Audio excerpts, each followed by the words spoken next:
The first motion indicating our loss of confidence in Mr. Manzoor Nadir as Speaker of the National Assembly.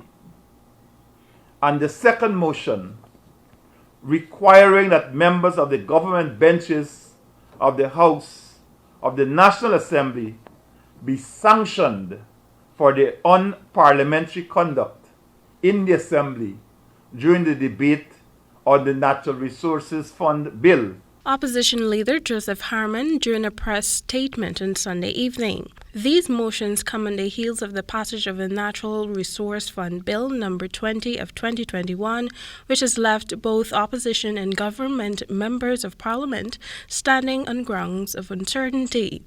And with the first sitting of the National Assembly for 2022 expected to occur on Monday, the Apnu coalition party members have indicated that they do not trust the Speaker of the National Assembly. That the Speaker of the National Assembly is not in control of the Parliament, and that Gail Teixeira, as Minister of Parliamentary Affairs, is speaking on matters that should be in the full remit of the Speaker of the National Assembly. Since the controversial passage of the Natural Resource Fund Bill, the APNUFC members of Parliament have maintained that the bill was passed illegally by a biased speaker who chose to disregard the chaos of the National Assembly in a bid to quickly pass the bill.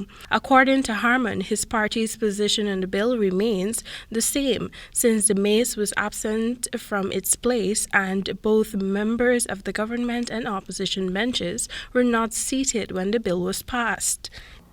They were standing. The Honorable Mark Phillips, the country's Prime Minister and the head of government business in the House, was not seated when the voting took place. The video evidence will show that he was pumping his fist way above his head at the time when the vote was taken. Meanwhile, just last Friday, the Minister of Parliamentary Affairs and Governance, Gail Teixeira, during a state media interview disclosed that the parliamentary opposition could be punished at Monday's sitting of the National Assembly. It was also conveyed that the PPP intends to sanction the APNUFC members of Parliament. To this end, Harmon has noted that Teixeira continues to speak on matters that are not her concern. This, he said, further cements his party's position that the Speaker is not in control of the National Assembly.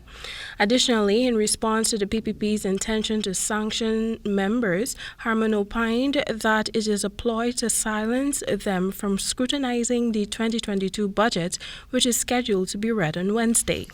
Any decision to sanction members of the opposition at this time must be seen for what it truly is: a way to stifle the voice of the people in debating and questioning the 2022 budget. These motions were submitted to the clerk of the National Assembly on Sunday evening by opposition leader and seconded by the opposition chief whip, Christopher Jones. The Natural Resource Fund Bill was passed in the National Assembly of Guyana on December 29th amid the pandemonium and chaos after the APNUFC staged a protest action in a bid to prevent the passage of the bill, which they had requested to be referred to a special committee for further scrutiny. The bill has since been assented to by President Irfan Ali. Timeka Rodney reporting for the HGB Nightly News.